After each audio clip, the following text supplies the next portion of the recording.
Hello student, नमस्कार। आज की जो अपनी क्लास है वो BSc part second, BSc part third mathematics के स्टूडेंट के लिए है कि अपन है ना प्रैक्टिकल के प्रोग्राम्स को कैसे लिखें, कंप्यूटर पे कैसे रन करें, एसेंशियल स्टेप्स क्या होती है जो अपन को आना है ना अति आवश्यक है। तो अपन है ना वो स्टेप्स पढ़ेंगे जो प्रोग्रामिंग के लिए ज़रूरी है कि अपन डिफरेंट डिफरेंट है ना दो ग्रुप्स है, तो दो ग्रुप्स में डिफरेंट डिफरेंट प्रोग्राम्स को अपन है ना सोल्व करेंगे कंप्यूटर पे। तो कैसे है ना प्रोग्राम्स को रन करवाएं, कैसे कंपाइलर को ओपन करें और एसेंशियल स्टेप्स क्या लिखें, मेन मेन स्टेप्स को ही बताते हुए मैं आपका आज की क्लास मतलब शुरू करता हूँ। तो आपका जो बीएससी पार्ट सेकंड और थर्ड में दो अलग अलग ग्रुप है, दोनों में डिफरेंट डिफरेंट प्रोग्राम्स है। तो बीएससी पार्ट थर्ड को लेके थोड़ी सी मैं ना फोकस करूँगा, वो same study BSc part second के लिए है। तो एक प्रोग्राम्स कैसे करें अपन, तो सबसे पहले कंप्यूटर को ऑन करेंगे, computer power on. Power on करते ही विंडोज़ की स्टार्टिंग हो जाएगी, विंडोज़ है ना स्टार्टिंग हो जाएगी। यहाँ पे स्टार्टिंग स्क्रीन आ जाएगी, तो यहाँ पे फर्स्ट स्क्रीन विंडो की आ जाएगी यहाँ पे। तो फर्स्ट स्क्रीन जिससे आप इंट्रोड्यूस होगे वो डेस्कटॉप स्क्रीन कहलाएगी। मतलब इस तरह से आपकी ये डेस्कटॉप स्क्रीन आ जाएगी। अब डेस्कटॉप स्क्रीन पे ये सबसे नीचे नीचे का जो नीचे की जो बार होती है वो स्टार्ट टास्क बार कहलाएंगे। ये आपकी टास्क बार कहलाएगी, टास्क बार। और ये जो होता है ना ये स्टार्ट बटन हो गया, स्टार्ट बटन।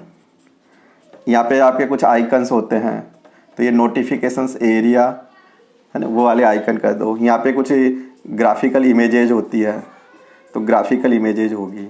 तो ये आपके है ना मतलब डेस्कटॉप के आइकन बोल दो यहाँ पे, आइकॉन। और जो ये फर्स्ट स्क्रीन आती है विंडो की, ये जो फर्स्ट स्क्रीन आएगी ये डेस्कटॉप स्क्रीन बोलेंगे, डेस्कटॉप स्क्रीन। डेस्कटॉप स्क्रीन पे डिफरेंट डिफरेंट आइकन्स होते हैं।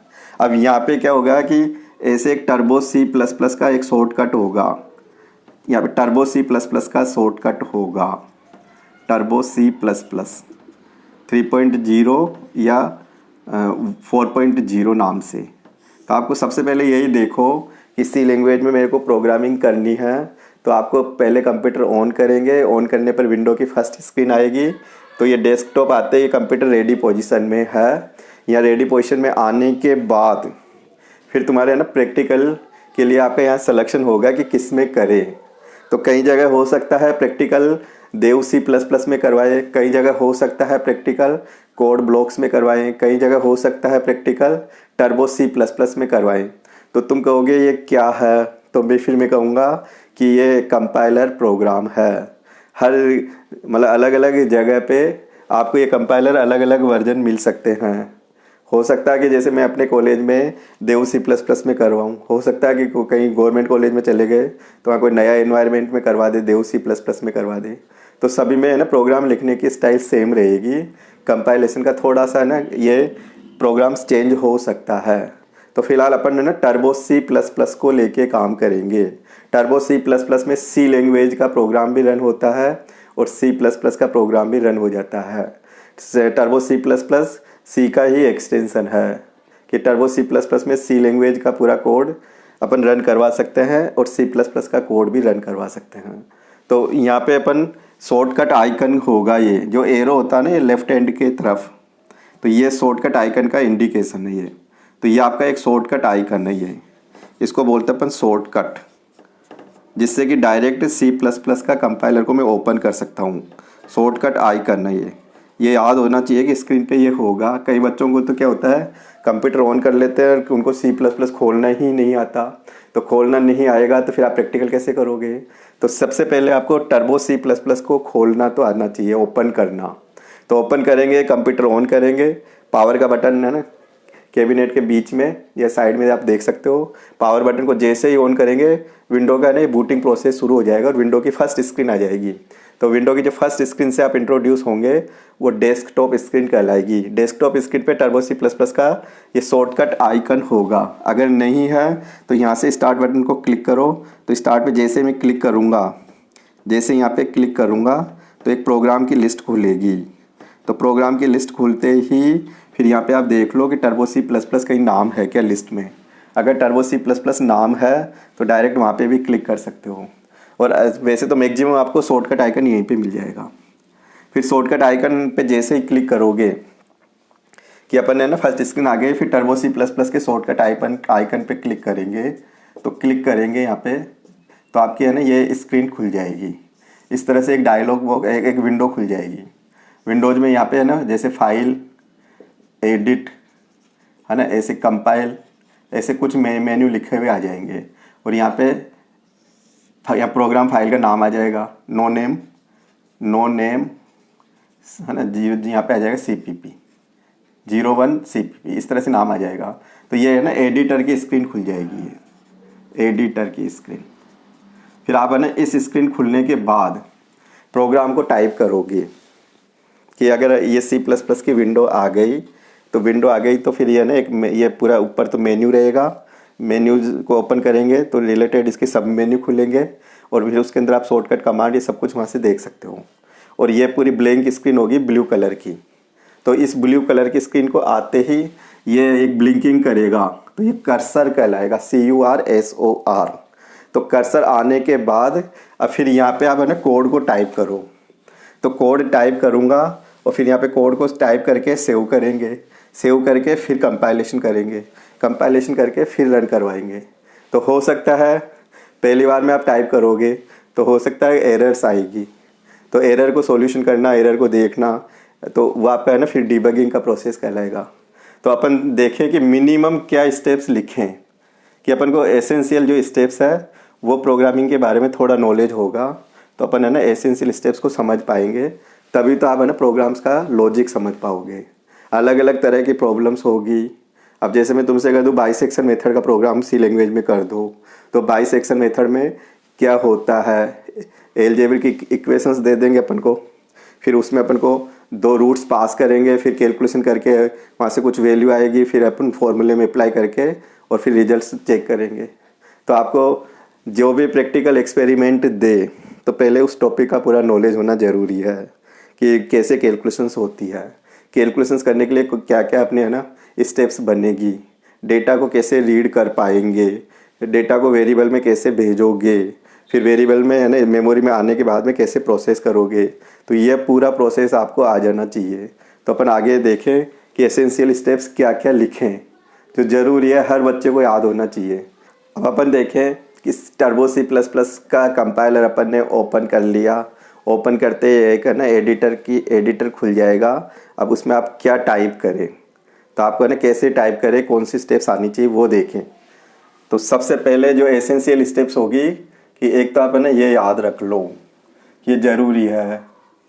क्या है ये /* बिगिनिंग पे और क्लोजिंग पे है ना। फिर अपन सेकंड जो लाइन लिखेंगे हैज़ इंक्लूड याद रख लो, हैज़ इंक्लूड याद रख लो, ठीक है ना। 2 बार मैं यहाँ पे यूज करूँगा इस लाइन को, तो ये फिक्स है। फिर आप है ना वॉइड मेन याद रखो, छोटे अक्षर में लिखना है, वॉइड मेन याद रखो, ठीक है। फिर अपन को यहाँ पे है ना क्लियर स्क्रीन याद रखो, क्लियर स्क्रीन। फिर यार लास्ट में है ना गेट CH याद रखो, गेट CH। फिर सेमीकोलन और फिर यहाँ पे ये बिगिन किया तो ये क्लोजिंग याद रखो, ठीक है ना। एक तो यहाँ पे अपन को एंट्री चेंज करनी है, यहाँ पे एंट्री लिखनी है, एक अपन को यहाँ पे कुछ एंट्री डालनी है ना। यहाँ पे अपन ये याद रखो।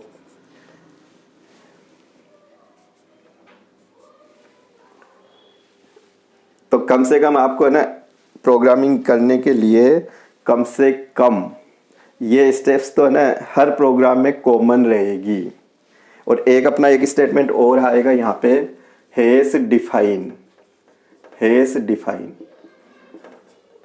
तो ये आपका अलग अलग ब्लॉकिंग हो गई है ना, ये आपके अलग अलग ब्लॉक्स बन जाएंगे। तो इनको है ना आप अलग अलग याद रखो कि ये क्यों यूज करते हैं। हर बच्चे को वैसे याद हो जाएगा तो तुम कहोगे पहला जो पोर्शन है ये वाला, तो ये वाला अपन इसमें क्या लिखते हैं, प्रोग्राम का टाइटल। इसमें लिखेंगे प्रोग्राम का टाइटल।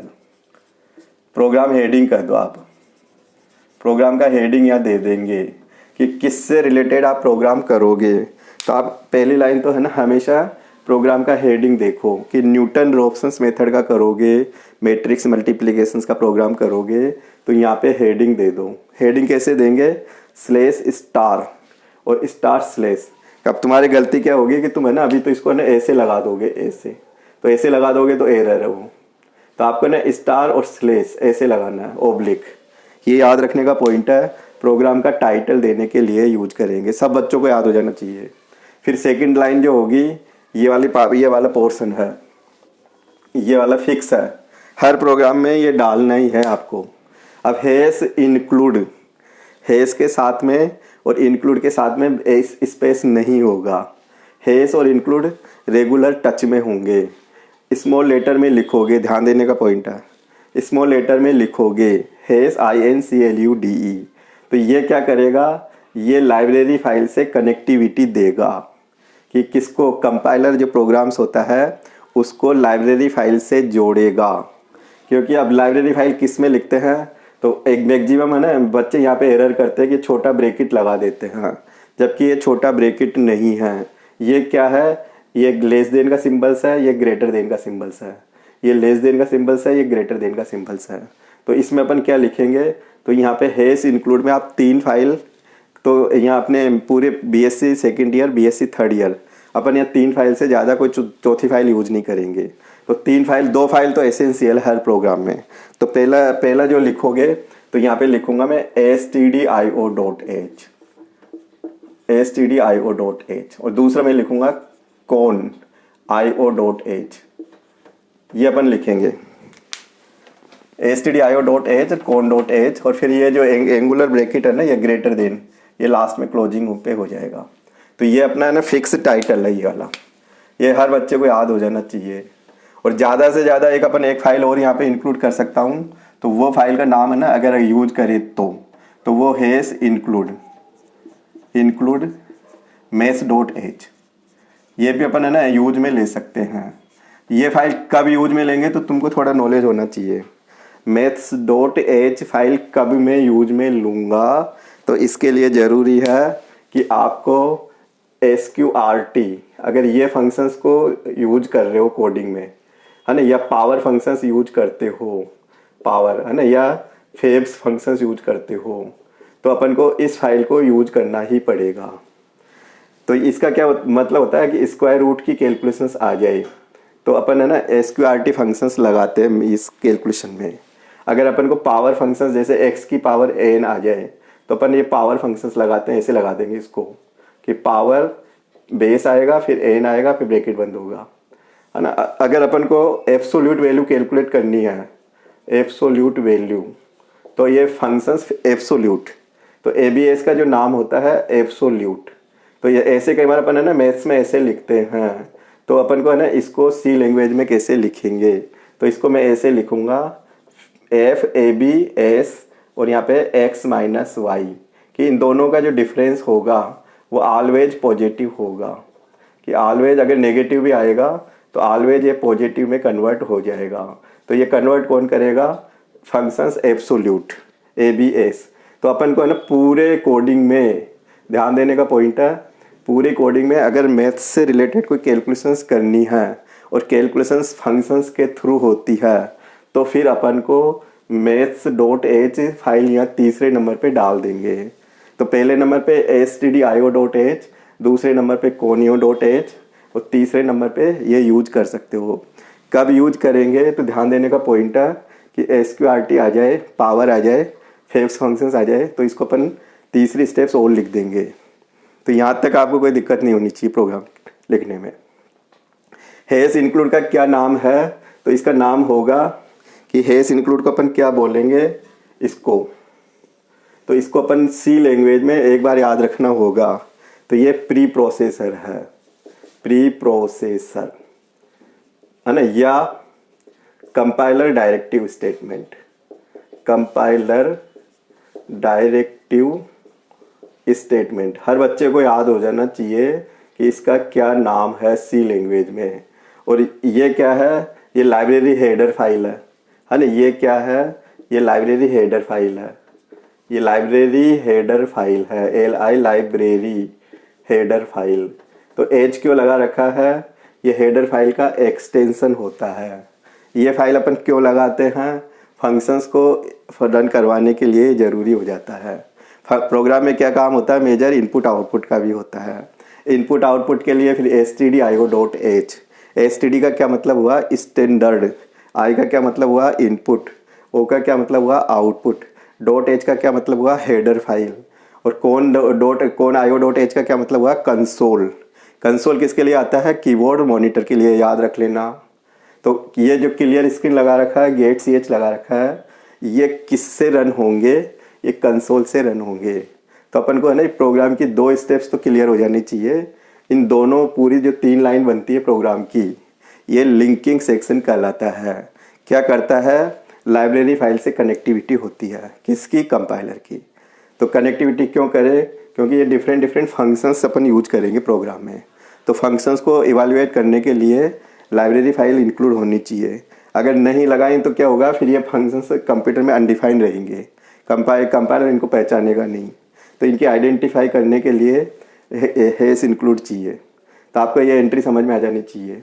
फिर अपन नेक्स्ट देखें कि अपना है ना जो ये वाला जो पोर्शन है, ये बहुत इंपॉर्टेंट पोर्शन है, ये वाला हेस डिफाइन। ये वाला जो पोर्शन है ये आपका इम्पोर्टेंट पोर्शन है। तो इस पोर्शन का अपन हेस डिफाइन को कब यूज करें, सब बच्चे ध्यान से देखें इसको, सबसे ज़्यादा काम आएगा अपने मैथ्स में। अब तुम है ना ऐसे लिखते हो कि जैसे मैंने कह दिया कि एक फंक्शंस है। अब इसमें मैंने लिख दिया x² - 4x, ठीक है ना, ये लिख दिया। अब मैं तुमसे कहूँ f - 3 f1 क्या वैल्यू होगी। अब तुम्हारे माइंड में तो है ना ये पूरी कैलकुलेशन फिक्स है, फटाफट बता दोगे अभी तो। अब तुम कहोगे कि इस x की जगह में 3 पुट कर दूंगा, तो यहाँ पे f3 क्या हो जाएगा, या लो f3 मैंने निकाल दिया कि -3 का स्क्वायर -4, फिर यहाँ -3, तो -3 का स्क्वायर कितना हो जाएगा, 9, और ये माइनस माइनस प्लस हो जाएगा, तो यहाँ पे 12 है। तो तुम कहोगे 21 इसका आंसर हो गया, किसका, f - 3 का। अगर f1 का करूँगा तो क्या आंसर होगा कि f1 ये हो जाएगा कि 1 का स्क्वायर -4 × 1, तो ये 1 - 4, तो तुम कहोगे -3। तो जैसे ये इवैल्यूएट कर रहे हो, सी लैंग्वेज में कैसे करेंगे। तो सी लैंग्वेज में इस काम को डिफाइन करने के लिए ये अपना ये स्टेटमेंट काम करेगा। अगर कोई भी इक्वेशंस दे दे, ध्यान देने का पॉइंट है, सब बच्चे याद रख लो। अगर कोई भी इक्वेशंस दे दे और कोई भी फंक्शंस गिवन हो, है ना, कोई भी अलजेब्रिक एक्सप्रेशन दे रखा हो और वो उसमें कोई वैल्यू पुट करके रिजल्ट्स लाना हो, तो फिर ये अपन को डिफ़ाइन करना होगा। तो ये डिफ़ाइन करने का जो रूल्स है वो हेस डिफ़ाइन इंक्लूड के जस्ट नीचे हेस डिफ़ाइन, उसमें ये इसको डिफ़ाइन करेंगे। अब तुम कहोगे इसको डिफ़ाइन करके दिखाओ, तो हेस डिफ़ाइन जब करूँगा ना इसको, तो मैं ऐसे लिखूँगा इस लाइन को। अपन गए इस फंक्शन को डिफ़ाइन करके दिखाओ, तो फिर मैं ऐसे लिखूँगा। अब यहाँ देखो ये क्या लाइन है, हेस डिफ़ाइन, तो यह लिख दूँगा हेस डिफ़ाइन, ठीक है ना। अब फिर यहाँ पे है ना ये क्या नाम है, एफ एक्स, तो यहाँ एफ एक्स लिख दूँगा। इक्वल नहीं आएगा, फिर क्या वैल्यू है इसकी, x × x, फिर ये क्या है -4, फिर इसके बाद में क्या आ रहा है × x। तो ये है ना ये अपना एक फंक्शन डिफाइन हो गया। ये याद रख लेना तुम, ये ज़रूरी है, क्योंकि अपन है ना फर्स्ट जो एक्सपेरिमेंट है बीएससी पार्ट 3 का, उसमें अलजेब्रिक इक्वेशंस को सॉल्यूशन करेंगे तो अपने पास 3 मेथड रहेंगे। पहला मेथड तो बाइसेक्शन मेथड रहेगा, दूसरा मेथड आपका रेगुलर फाल्सी मेथड्स रहेगा, तीसरा मेथड न्यूटन रॉफ्सन्स मेथड रहेगा। तो आपको ये ज़रूरी है कि कौन सा है ना अलजेब्रिक इक्वेशंस को सोल्व करने जा रहे हैं, तो इक्वेशंस क्वेश्चंस में आ जाएगी। क्वेश्चंस में इक्वेशंस को डिफाइन करना पड़ेगा। फिर इक्वेशंस में है ना कोई वैल्यू पुट करेंगे, रूट्स इसमें है ना कोई भी x की वैल्यू पास करेंगे, पास करके फिर इवैल्यूएट करके वैल्यू किसी अदर वेरिएबल में स्टोर कर देंगे। तो ये लाइन है ना अपन कैसे बना पाएंगे, तो ये लाइन बनाने के लिए ज़रूरी है, ये डिफाइन सबसे ज़्यादा काम आएगा अपने मैथ्स में। तो कोई भी फंक्शंस है, एलजेब्रिक एक्सप्रेशन है, उसको डिफाइन करें तो फिर ये ज़रूरी हो जाएगा। तो ये ज़रूरी है, अब कैसे डिफाइन करें उसको आप देखो। अपन को मान लो कि बाइसेक्शन मेथड में कोई भी इक्वेशंस दे रखी हो, तो बाइसेक्शन मेथड में मान लो ऐसे इक्वेशंस दे दे कि x3 - 4x - 5, जैसे ये इक्वेशंस दे दे, है ना, इक्वल 0। दूसरी इक्वेशंस दे दे कि x मान लो 5 दे दिया, यहाँ पे है ना 3x² दे दिया, ठीक है ना, 3x² दे दिया सपोज यहाँ पे, और यहाँ पे 4x दे दिया +6 दे दिया। अब मैं कहूँ कि इनको कैसे कंप्यूटर में डिफाइन करेंगे। तो डिफाइन करेंगे तो सिंपल सा है कि ऐसे लिख देंगे, जैसे यहाँ लिखना हो ना अपन को, हेस लिखोगे, डिफाइन लिखोगे, ठीक है ना। फिर यहाँ इसका एक अपन ने जैसे fx नाम दे दिया, फंक्शन दे दिया, fx दे दिया, जो भी हो, ठीक है ना, इसको fx मान लिया अपन ने। फिर यहाँ पे अपन कैसे लिखेंगे, ये पावर है, पावर अभी अपन ने देखा था ना, ये रहा x की पावर n, कैसे लिखेंगे, पावर, है ना। पावर किसके ऊपर है, x के ऊपर 3 है, तो x तो बेस हो जाएगा, 3 इसकी पावर हो जाएगी। फिर तुम कहोगे 4x को कैसे लिखूंगा, तो माइनस का चिन्ह लगाऊँ, इसको देख के पूरा लिखना होता है, 4 × x ऐसे लिखेंगे। फिर अपन है ना आगे कैसे लिखेंगे, फिर ये -5 है तो यहाँ तक लिखेंगे। इसका क्या मतलब हुआ, x की पावर 3 - 4x, ये मल्टीप्लाई है, ये x है, -5 है, तो यह इक्वल नहीं आएगा, ध्यान देने का पॉइंट है, कभी भी डिफाइन में इक्वल नहीं आएगा। तो ये एक फंक्शंस हो जाएगा, इसकी ये एक्सप्रेशन हो जाएगा, इस एक्सप्रेशन का अपन इवाल्यूएशन करेंगे फिर। तो ये आपके एक इक्वेशन से इस फॉर्मेट में डिफाइन होगी। अगर तुम कहो इसको डिफाइन करके दिखाओ, तो अगर ये आता है तो फिर ये भी आ गया अपन को। तो हेस डिफाइन, है ना, अपना फोकस अब इस इक्वेशंस पे रहना चाहिए। अब कैसे करूँ, जैसे fx कर दिया इसको, यानी क्या वैल्यू है इसकी, पावर, पावर कितनी है, x की पावर 5, फिर -3, फिर ये क्या है, x², तो इसको तो x × x 2 बार लिख सकते हो, x × x, ठीक है ना। फिर ये हो जाएगा -4x, 4 × x, फिर ये क्या है, +6, तो ये है ना, ये एक्सप्रेशन हो गया पूरा। तो ये fx है। अब मैं कहूँ कि जैसे मैंने कहा कि वाला 2 और 3, अब मैंने कह दिया कि y1, ठीक है ना, अब y1 में मैंने कह दिया f2।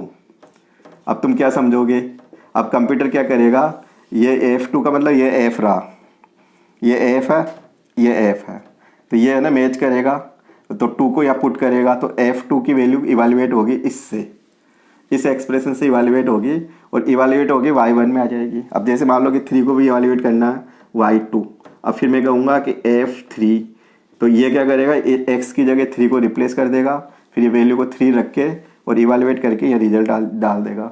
फिर y1 y2 में वैल्यू आने के बाद में आगे की प्रोसेसिंग चला लो। तो अपन को कोई भी फंक्शंस डिफाइन करना हो तो डिफाइन स्टेटमेंट के थ्रू करेंगे। तो ये डिफाइन क्या है, तो ये डिफाइन भी है ना प्री प्रोसेसर है, ये प्री प्रोसेसर है, जैसे ये है ना, ये क्या है, ये प्री प्रोसेसर है, ये भी प्री प्रोसेसर है, प्री प्रोसेसर, प्री प्रोसेसर। तो इसको इक्वल नहीं आना चाहिए, एक ध्यान देने का पॉइंट है। प्रॉपर जो भी फंक्शंस है फिर वो कोडिंग में वही चलेगा, जो नाम दिया ना वही अपन कोडिंग में चलेगा। फिर यहाँ से जो वैल्यू पास करेगा इसमें आ जाएगी अपने आप, वैल्यू आके कैलकुलेट करके इसमें असाइन कर देगा। फिर ये इक्वल नहीं आएगा, यहाँ सेमीकोलन भी नहीं लगेगा, यहाँ डिफाइन आएगा, स्पेस दोगे, सेमीकोलन नहीं लगाओगे, तो नॉट अलाउड सेमीकोलन, और ये पूरा एक रेगुलर एक्सप्रेशन बन जाएगा। पावर आती है तो आप है ना x × 5 टाइम्स पे ऐसे लिख सकते हो, बाकी पावर फंक्शंस भी यूज कर सकते हो। पावर फंक्शंस यूज करते हो तो maths.h को शामिल करो। तो ये हैज़ डिफाइन, कांस्टेंट एक कोई फिक्स फंक्शंस दे दे, कांस्टेंट इक्वेशंस दे दे, तो ये कांस्टेंट डिफाइन करने के लिए काम आता है। ये कांस्टेंट डिफाइन करते हैं इससे, कांस्टेंट इक्वेशंस कोई भी अपन को गिवन हो, है ना, या फंक्शंस दे रखा हो तो अपन इसमें डिफाइन कर सकते हैं। हाँ, मैथ्स में अपने पास ये कैलकुलेशन में सबसे ज़्यादा काम आएगा। तो अपन को भी सॉल्यूशन करेंगे, है ना, कोई भी न्यूमेरिकल एनालिसिस से रिलेटेड कोई भी इक्वेशंस को सोल्व करेंगे तो फिर अपन को हैज़ डिफाइन तो यूज करना ही पड़ेगा।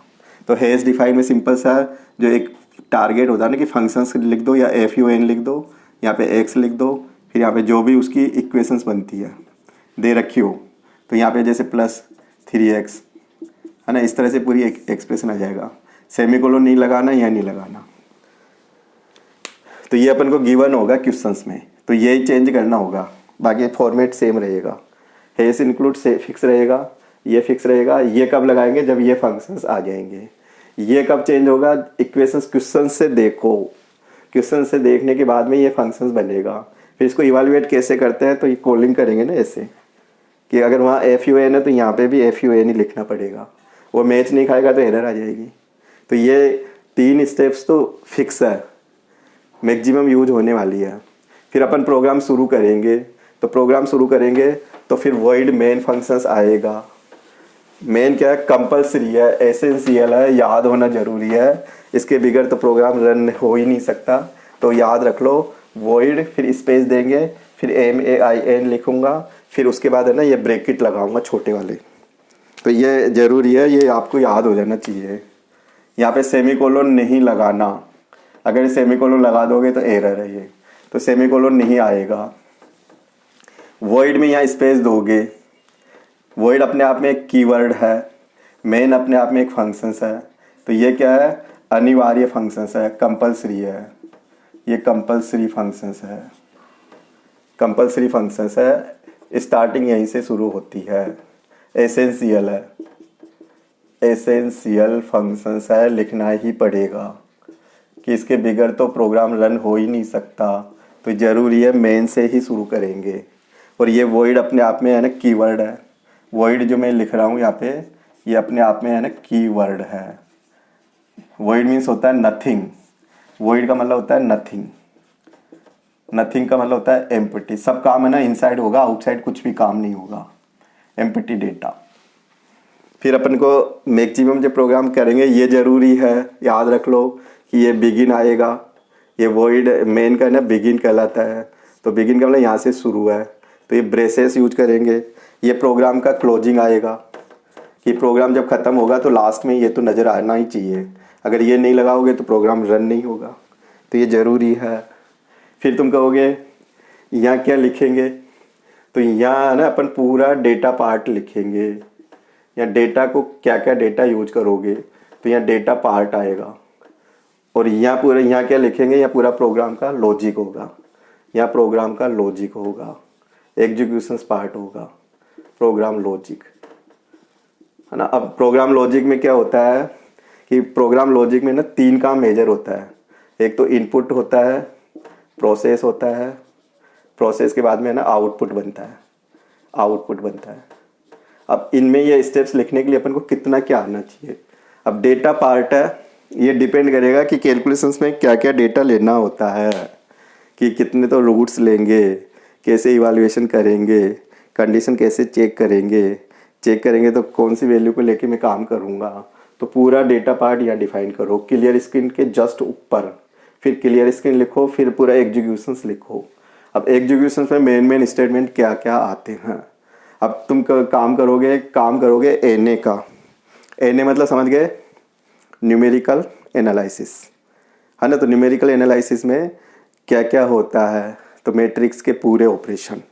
तो मैट्रिक्स को डिफाइन करेंगे, मैट्रिक्स में वैल्यू लेंगे, रो और कॉलम्स को डिफाइन करके 1 बाय 1 डेटा को अपन है ना फीड करेंगे, रो बाय रो या कॉलम बाय कॉलम, जो भी अपन जैसे पढ़ना चाहें। फिर अपन है ना एक्सेसिंग करेंगे, तो AIJ, मैथ्स में भी तो अपन AIJ चलाते हैं। तो मैट्रिक्स के ऑपरेशन है, न्यूटन रॉप्सन्स मेथड्स है, रेगुलर फाल्सी मेथड्स है ना, ऐसे बाइसेक्शंस मेथड है, ऐसे ट्रेपोजेडियल रूल है।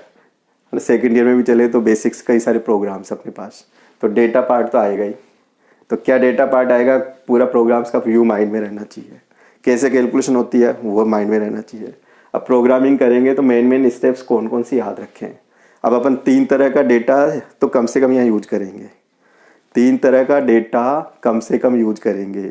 तो कम से कम तुम कहोगे क्या क्या मैं याद रखूँ।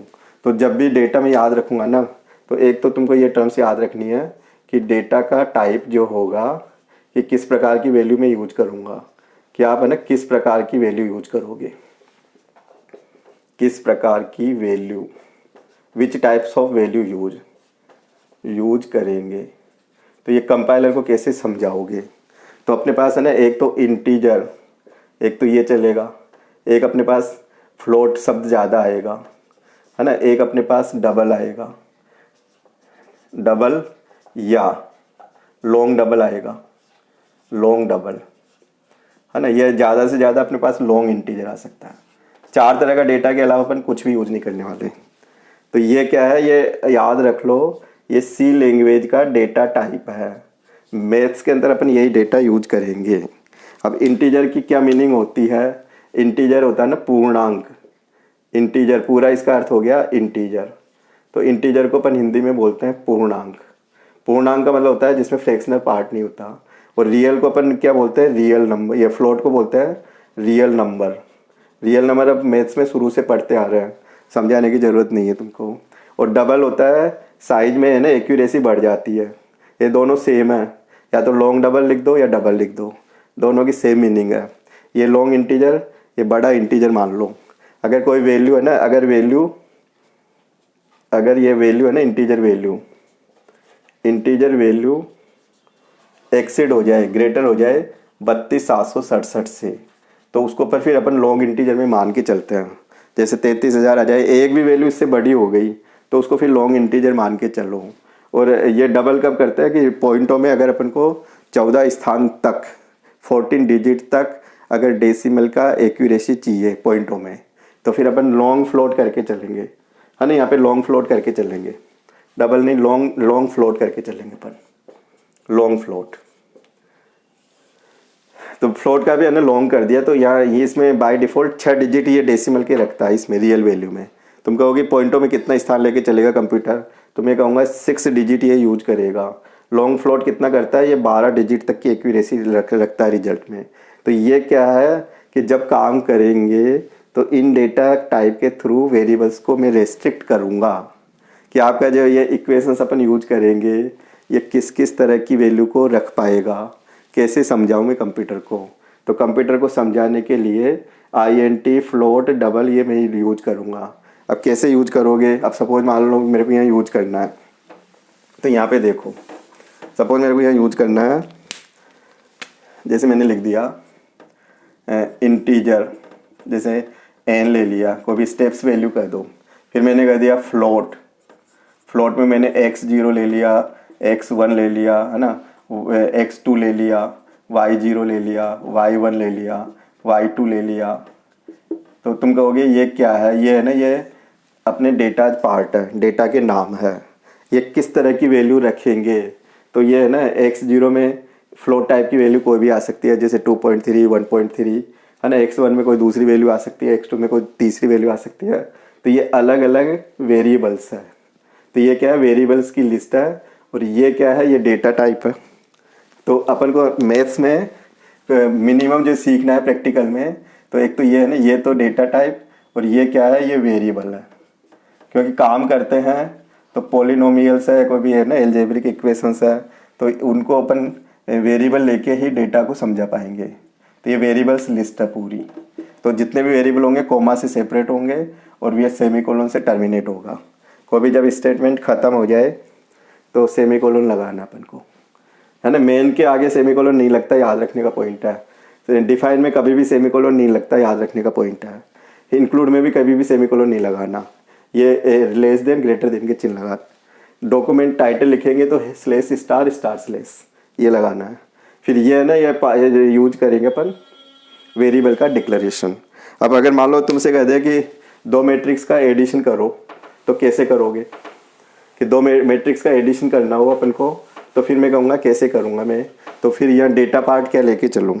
अब एडिशन के लिए तुमको पता है कि 2 मैट्रिक्स तो इनपुट में आएगी, फिर उनको सम करेंगे, कोरस्पॉन्डिंग जो भी वैल्यू आ रही है दोनों मैट्रिक्स की, उनका सम करके थर्ड मैट्रिक्स में करेंगे। तो अगर मैट्रिक्स का एडिशन करना हो तो फिर अपन ऐसे लिखेंगे कि जैसे A5 ले ली मैंने, B मैट्रिक्स की साइज 5 ले ली, तो ये रो साइज हो गई, है ना, ये कॉलम साइज हो गई, ठीक है ना। तो ये 5x5 की मैट्रिक्स का स्टोरेज बनाया। फिर ऐसे दूसरी मैट्रिक्स रखूँगा 5x5 की, है ना। फिर ऐसे तीसरी मैट्रिक्स रखूँगा 5x5 की, ठीक है ना। 5 और 5 सेपरेट स्क्वायर ब्रैकेट में लगाते हैं। फिर जैसे मान लो फिर अपन इसको ऑपरेट करेंगे, तो एक I ले लेंगे, एक J ले लेंगे, एक MN ले लेंगे, MN। तो ये है ना, ये पूरा डेटा पार्ट यहाँ पे डिफाइन करेंगे। अब ये सिंपल सी थ्योरी है, ये डेटा इसमें है ना कोई भी मैट्रिक्स होती है तो ये डेटा है ना किस तरह से आएगा। अब तुम देखते हो ना कि ये कितने बाई कितने की मैट्रिक्स है, ये आपकी 3/2 की है। तो ये रो साइज हो जाएगी, इसकी कॉलम साइज हो जाएगी। और ये डेटा है ना इंटीजर टाइप का डेटा है, ये इंटीजर टाइप का कंटेनर है पूरा। तो ये जब मैं डिफाइन करूँगा इसको तो फिर है ना ऐसे कंप्यूटर में वहाँ लाइन लिख दूंगा तो ये अपने आप ब्लॉकिंग हो जाएगा। फिर इसमें है ना रो बाय रो ऐसे चलेंगे कि ये i बराबर 0 है, मान लो ये 1 है, ये 2 है, तो ये 0 0 है ना, 0 1 0 2, फिर ऐसे सेकेंड लाइन, फिर ऐसे थर्ड लाइन। तो ऐसे अपन ऑपरेट करते हुए चलेंगे अपन। तो अपने पास ये इम्पोर्टेंट पोर्शन हो जाएगा कि यहाँ डिक्लेरेशन प्रॉपर वे में होना चाहिए। तो जो जो रिक्वायर्ड वेरिएबल है, या तो अपन है ना इंटीजर या फ्लोट या लॉन्ग इंटीजर या डबल, लॉन्ग फ्लोट कह दो। कई किताब में लॉन्ग फ्लोट होता है, कईयों में डबल होता है। तो ये 4 तरह का डेटा के अलावा कोई सा भी डेटा अपन यहाँ यूज नहीं करेंगे। ये ध्यान देने का पॉइंट है, याद रख लो। फिर अपन है ना नेक्स्ट एंट्री क्या करें, प्रोग्राम को लिखेंगे, आगे चलाएंगे तो अपने और क्या क्या स्टेटमेंट आएंगे। अब अपन को है ना प्रोग्राम में यहाँ डेटा पढ़ना है। जैसे मैं तुमसे कहूँ प्रोग्राम को सोल्व करो, तुम कहोगे कि डेटा तो बता दो। फिर डेटा बताने के बाद में प्रोसेस करोगे, प्रोसेस करने के बाद में फिर रिप्रिंटिंग दोगे आउटपुट।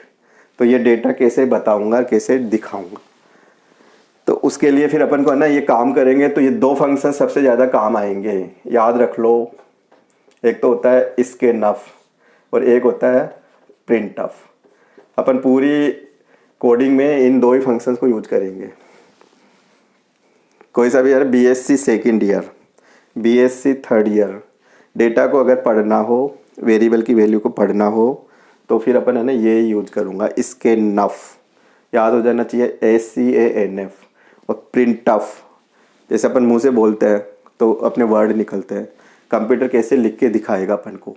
तो प्रिंटफ रिजल्ट्स को प्रिंट करेगा, स्कैनफ डेटा को पढ़ेगा। कौन से डेटा को पढ़ेगा, ये लिस्ट जो अपन ने बना रखी है, इनके अलावा कोई दूसरा डेटा नहीं आना चाहिए। कि जो तुमने वेरिएबल्स डिक्लेरेशन में कर रखे हैं, कि जो अपनों को है ना एसेंशियल रिक्वायरमेंट है, वो ही डेटा पढ़ेंगे। तो स्कैनफ में क्या करेगा, ये मिक्स मोड डेटा को रीड करता है, मिक्स मोड डेटा रीड करता है। और ये क्या करेगा, ये डिस्प्ले करेगा, ये रिजल्ट्स को डिस्प्ले करेगा, ये रिजल्ट्स को डिस्प्ले करेगा।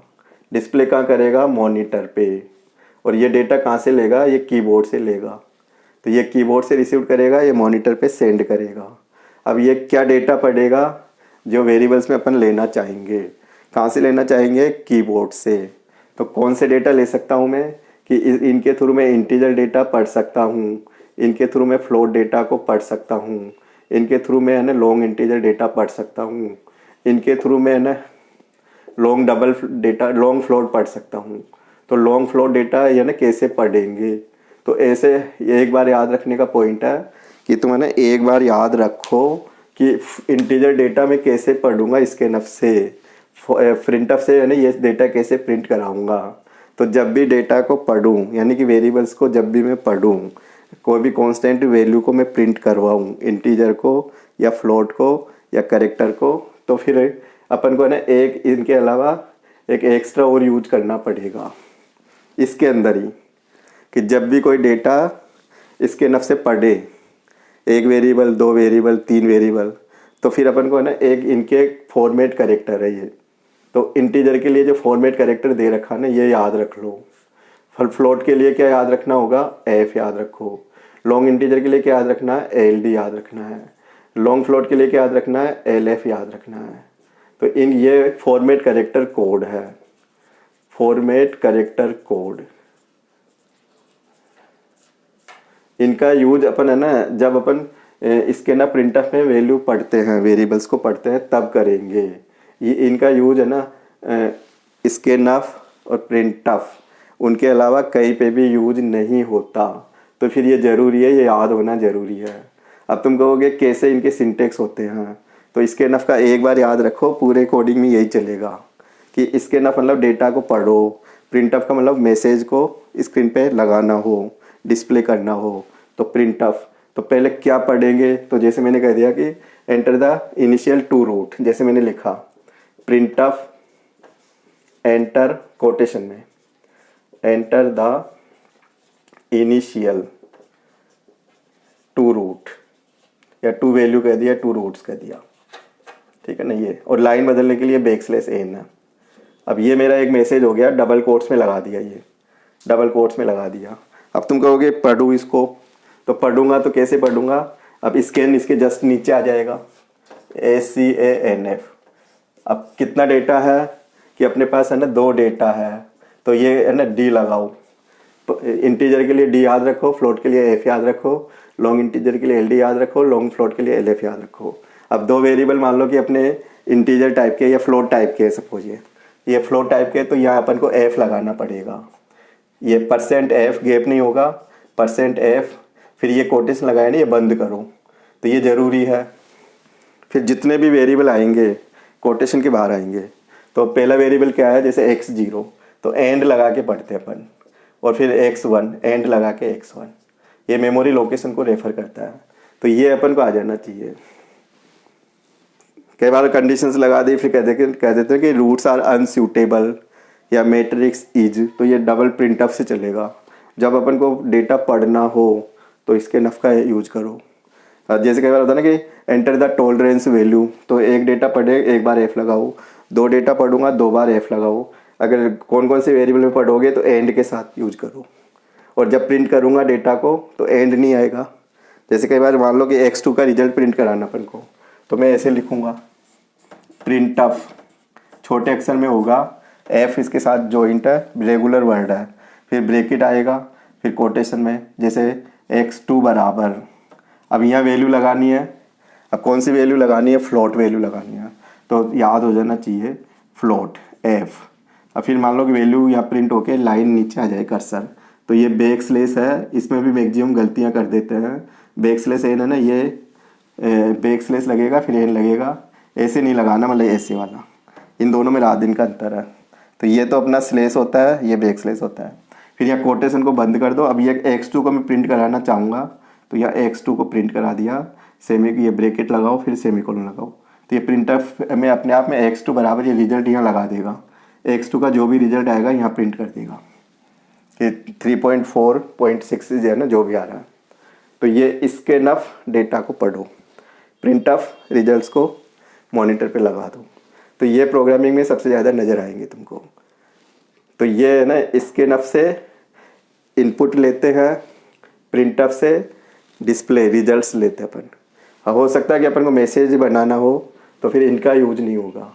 अगर कोई वैल्यू लगानी है प्रिंटअप में तो इनका यूज होगा। इंटीजर के लिए %d फिक्स है, फ्लोट के लिए %f फिक्स है, लॉन्ग इंटीजर के लिए LD फिक्स है, लॉन्ग फ्लोट के लिए LF फिक्स है। तो अपना डिपेंड करेगा प्रोग्राम कैसे बनाए, तो क्या क्या है ना डेटा यूज करना जा रहा हूँ मैं, तो ये पूरा ज़रूरी है। फिर अपने पास है ना इसके ना प्रिंटअप आ गया, फिर अपन को ना कंडीशंस लगाना आना चाहिए प्रोग्राम में। प्रोग्राम में अगर इतना आता है तो अपन है ना, ये जो एग्जीक्यूशंस का पार्ट है इसमें अपन को है ना कंडीशंस भी यूज करना आना चाहिए। अब कंडीशंस कैसे लगाते हैं? अब कंडीशंस लगाऊंगा तो तुमको पता है किससे लगाऊं। तो अपन कंडीशंस लगाने के लिए एक स्टेटमेंट अपने पास, इफ़, छोटा अक्षर है ये। कोई पूछे इफ़ किस लिए यूज करते हैं? कंडीशन चेक करने के लिए। अब कंडीशंस कैसे लगाते हैं? तो ज़रूर ये ब्रैकेट आएगा, ब्रैकेट नहीं लगाओगे तो एरर आएगी, तो ध्यान दे लो। फिर इसका है ना बिगिन आता है, इसका क्लोज आता है, फिर इसका है ना अगर अपन गलत पोर्शन में लिखना चाहें तो इसका एल्स आता है। इसका क्लोज होगा, इसका बिगिन होगा, इसका ना क्लोज हो जाएगा, इसका बिगिन होगा क्लोज होगा। तो तुम कहोगे 2 पोर्शन क्यों लगा दिए? तो तुम सब जानते हो कि इफ़ के 2 रिजल्ट्स होते हैं। एक तो सही हो जाए कि यहाँ कंडीशन, अब जैसे मैंने कह दिया कि d<0। अब d मान लो मैं ऐसे यूज कर रहा हूँ, d 4 × a × c। अब मान लो ये मेरी कैलकुलेशन चल रही है, अब d में इसका रिजल्ट d में आएगा। अब d में ये रिजल्ट आ गया, तो मैंने कह दिया कि d का मान 0 है, तो मैं यहाँ रिजल्ट लिख दिया प्रिंटअप नो सॉल्यूशन, नो सॉल्यूशन। ऐसे जैसे मैसेज छोड़ दिया, बंद कर दिया। तो इस तरह से है ना, यहाँ पे कोई दूसरी एंट्री आ सकती है। सही होने पर तो इसको, गलत होने पर तो इसको। 2 अल्टरनेट है, 2 में से एक को ले लो। तो यह इफ़ का एक फॉर्मेट है। अपन चाहें कि सही होने पर यही एग्जीक्यूट करवाना चाह रहे हैं तो बिगिन एंड लगा दो। कई बार अपन को ऐसे लिखना हो जाता है कि अगर ऐसे जैसे y1 मल्टीप्लाई y2 है ना ग्रेटर देन 0, फिर मैं कह दूंगा roots are unsuitable, print of roots are unsuitable.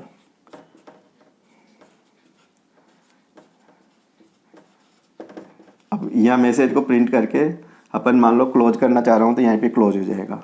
और अगर ऐसा नहीं है तो फिर आगे काम करो, ऐसा नहीं है तो फिर इसमें आ जाओ। तो ये ना ये बैलेंस होना चाहिए। अगर बिगिन लगाए तो देन क्लोज होगी तो कंप्यूटर है ना इसको प्रोसेस करेगा। अगर ये कंडीशन फेल होती है तो एल्स को समझेगा। सही और गलत अपन माइंड में खूब डिसीजन लेते हैं, सही होने पर ऐसे करो, गलत होने पर ऐसे करो। तो दो ब्रांच हो गई।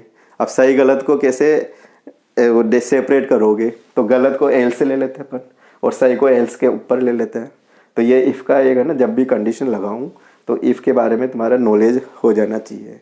अगर ऐसे ब्लॉक आता है तो ब्लॉक में एक स्टेटमेंट में सही का बोल सकता हूँ, दो स्टेटमेंट में मैं कह सकता हूँ। ऐसे तो ये बिगिन लगाओ क्लोज लगाओ। तो एक तो है ना अपन को ये कंडीशंस आएगी, और एक होता है कि अपन को किस रिजल्ट लाने के लिए कई बार है ना रिपीटेशन करना पड़ जाता है। रिजल्ट लाने के लिए कई बार अपन को है ना रिपीटेशन करना पड़ जाता है। तो रिपीटेशन करेंगे तो फिर वो थ्योरी कौन सी कहलाएगी, तो प्रोग्राम के अंदर अगर रिपीटेशन करूँगा तो फिर वो थ्योरी तुम्हारे लूप की कहलाएगी।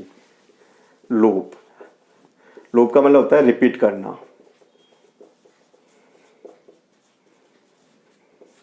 किसी प्रोग्राम के सेगमेंट को, किसी प्रोग्राम के पोर्शन को, कि किसी भी प्रोग्राम को पोर्शन को रिपीट करना किसी दी हुई कंडीशन तक। अनटिल कंडीशन इज ट्रू तो देन रिपीट कर दो। तो ये जरूरी है। तो लूप लगाएंगे तो 3 लूप होते हैं अपने पास, 3 लूप अपन यूज करते हैं। अब 3 लूप कौन कौन से होते हैं, तो एक तो होता है अपने पास फोर लूप है ना, एक होता है वाइल लूप।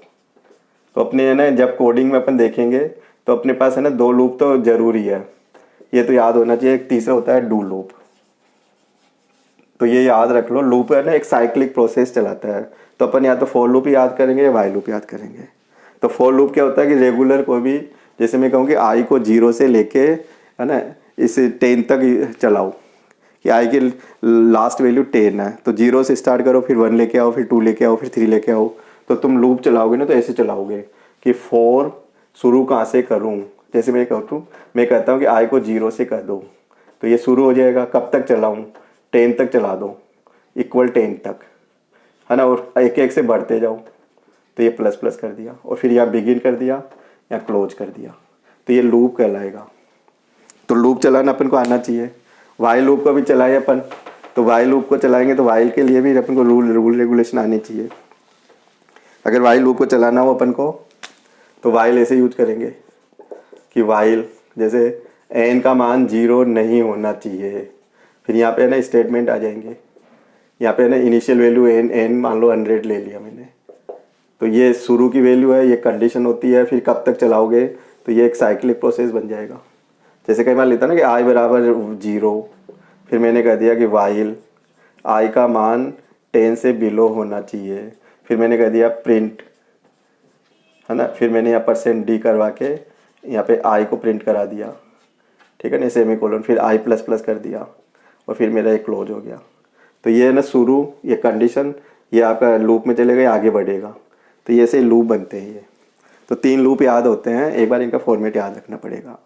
और लार्ज डेटा को रखना हो मेमोरी में, अगर अपन चाहते हैं कि 1 डेटा 2 डेटा, अब मैट्रिक्स में क्या होता है कि लार्ज डेटा आता है। तो लार्ज डेटा को रखने के लिए, जैसे मान लो कि इन डेटा को मेमोरी में रखो, ये डेटा है तुम्हारे पास, अब ये डेटा का कलेक्शन है, ये सेट ऑफ वैल्यू है। अब इस सेट ऑफ वैल्यू को अगर मैं मेमोरी में रखूँगा तो फिर अपने पास नई थ्योरी आ जाएगी एरे की। एरे का मतलब होता है लिस्ट।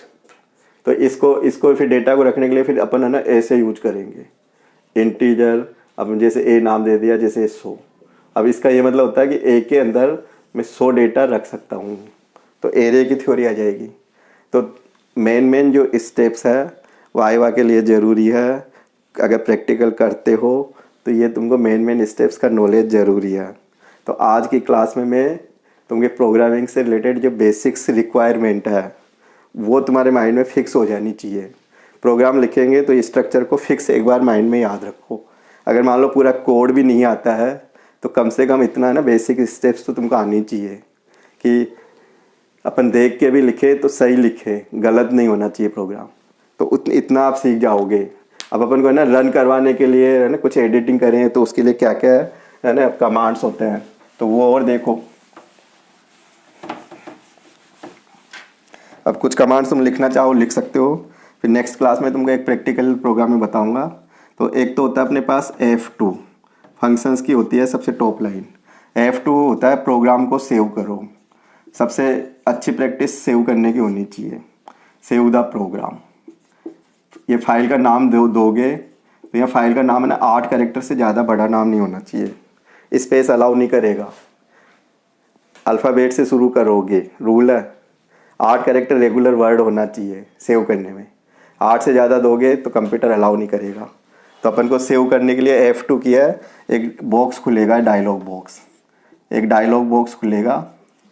डायलॉग बॉक्स में पहला बॉक्स होगा, यहाँ पे फाइल का नाम दे देंगे अपन। पहले से लिखा हुआ आता है तो अपने आप वो डिलीट हो जाएगा, या डिलीट करके एक नया नाम दे दो। तो F2 होता है सेव करना। बीच बीच में मान लो कि तुमने 5 लाइन लिखी, F2 प्रेस कर दो। अगर मान लो कि पूरा प्रोग्राम लिख दिया और अचानक लाइट चली गई तो तुम्हारा तो जो मेहनत की थी पूरी ख़त्म हो जाएगी, फिर दोबारा टाइप करना पड़ेगा। तो तुम अभी से ही प्रैक्टिस में रखो कि जब भी मैं ना 3 लाइन 4 लाइन लिखूँ F2 की प्रेस करता रहूँ। तो F2 क्या करेगा, प्रोग्राम को सेव करेगा। सेव में क्या होता है, प्राइमरी मेमोरी से प्रोग्राम है ना हार्ड डिस्क पर एक फ़ाइल के अंदर सेव हो जाता है। फाइल का नाम प्रोग्राम से रिलेटेड दे दो, या तुम्हारे नाम से 1 2 3 4 दे सकते हो। फिर अपन है ना पुराने प्रोग्राम को खोलना हो तो F3 है, ओल्ड प्रोग्राम को खोलना हो, ओल्ड प्रोग्राम ओपन करना हो। ओपन का मतलब एक लिस्ट खुल जाएगी कि जैसे मैं इसको प्रेस करूँगा लिस्ट खुल जाएगी, यहाँ पे लिस्ट ओपन हो जाएगी। फिर उसमें से जो भी है ना सेलेक्ट करो लिस्ट में से और एंटर प्रेस कर दो, सेलेक्ट और यहाँ पे एंटर प्रेस कर दो। तो ये टैब की से इसमें बॉक्स में आ सकते हो, फिर एरो से सिलेक्शन कर सकते हो। तो एक तो ये कमांड ज़रूरी है याद रखना, एक ये कमांड ज़रूरी है। फिर आप नेक्स्ट कमांड देखो।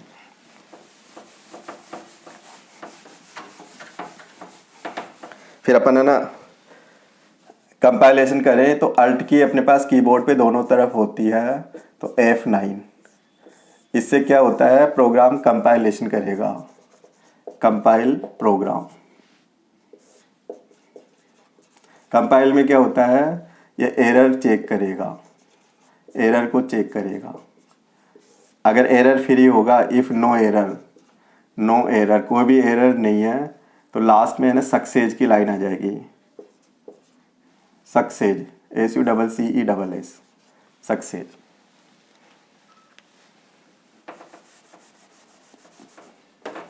है ना, नो एरर नो वार्निंग, इस तरह से एक लाइन आ जाएगी, no error no warning, no error no warning.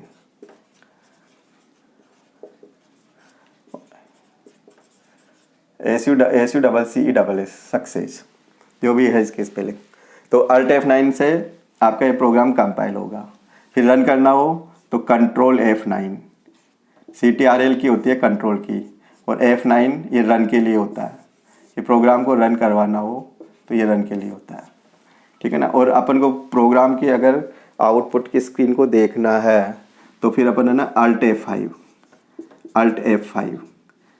तो इससे रिजल्ट की स्क्रीन को वापस देख सकता हूँ मैं, रिजल्ट स्क्रीन देखना। और अगर प्रोग्राम से बाहर आना है तो अल्ट एक्स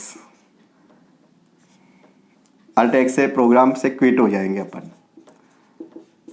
और भी कमांड याद रखो, एक लाइन को डिलीट करना हो तो control Y, single line, one line delete होती है इससे। तो आप मेन कमांड ये याद रख सकते हो। प्रोग्राम को पूरा टाइप कर लेंगे, टाइप करने के बाद में सेव करेंगे, सेव करने के बाद में कंपाइलेशन करेंगे। कंपाइलेशन में एरर्स को चेक होता है, जो प्रोग्राम्स की एरर आती है उसका नाम BUG। प्रोग्राम की एरर को अपन बोलते हैं बग, BUG। और एरर को जो सॉल्यूशन करते हैं ना, एरर का सॉल्यूशन जो करेंगे अपन, एरर का जो सॉल्यूशन मैं करूँगा वो कहलाएगा डीबगिंग। डीबगिंग, कोई मुझे डीबगिंग से क्या समझते हो? तो एरर को ढूंढना और उनका करेक्शन करना, ये आपका डीबगिंग वर्ड कहलाएगा, याद रखने का पॉइंट है। और फिर पूरा अगर डिबगिंग एरर फ्री हो गया तो फिर इसका है ना एक ऑब्जेक्ट कोड बनेगा। जो अपन ये प्रोग्राम लिखते हैं ये क्या कहलाता है? Source code. कोई पूछ ले सोर्स कोड किसको बोलूँगा, तो सी लैंग्वेज का रिटिन जो अपन ने प्रोग्राम लिखा, सी लैंग्वेज का जो प्रोग्राम लिखा है वो सोर्स कोड है। सी लैंग्वेज क्या है? कंप्यूटर की एक हाई लेवल लैंग्वेज है। सी लैंग्वेज में ना लो लेवल का भी फीचर्स है। सी लैंग्वेज को अपन दो तरह से यूज में ले सकते हैं, सिस्टम प्रोग्रामिंग बनाने में और एप्लीकेशंस प्रोग्रामिंग बनाने में। तो अपन अभी जो सी लैंग्वेज का यूज कर रहे हैं वो मैथमेटिकल एप्लीकेशंस के लिए यूज कर रहे हैं अपन। प्रोग्राम्स क्या होता है? Set of instructions. इंस्ट्रक्शंस को कैसे लिखते हैं? एक सीक्वेंस में लिखते हैं। तो सेट ऑफ इंस्ट्रक्शंस प्रोग्राम्स होता है। प्रोग्राम्स का पूरा कलेक्शन सॉफ्टवेयर कहलाता है। तो सी लैंग्वेज में अपन सॉफ्टवेयर बना सकते हैं। और कंपाइलर क्या है? Compiler is a translator program, एक अनुवादक प्रोग्राम है। क्या करता है? सी लैंग्वेज के एंटायर कोड को, संपूर्ण प्रोग्राम को एक बार में एक्सेप्ट करेगा, स्वीकार करेगा और इसको at a time machine language में कन्वर्ट करेगा। तो मशीन लैंग्वेज में कौन सा कोड होता है? मशीन लैंग्वेज में बाइनरी फॉर्म की वो होती है, बाइनरी फॉर्म में होता है। तो कंपाइलेशन होने के बाद ऑब्जेक्ट कोड बनता है। ऑब्जेक्ट कोड से फिर एग्जेक्ट रन होगा प्रोग्राम। जब तक ऑब्जेक्ट कोड क्रिएट नहीं होगा तो रन नहीं होगा। तो ये इतने स्टेप्स आपको समझ में आ जानी चाहिए। तो आज की क्लास को मैं यहीं पे एंड करूँगा। वीडियो अगर अच्छा लगे तो सब्सक्राइब करें, अपने है ना दोस्तों को शेयर करें, बेल आइकन पे क्लिक करें। आज की क्लास को अपन यहीं पे एंड करते हैं। Thank you.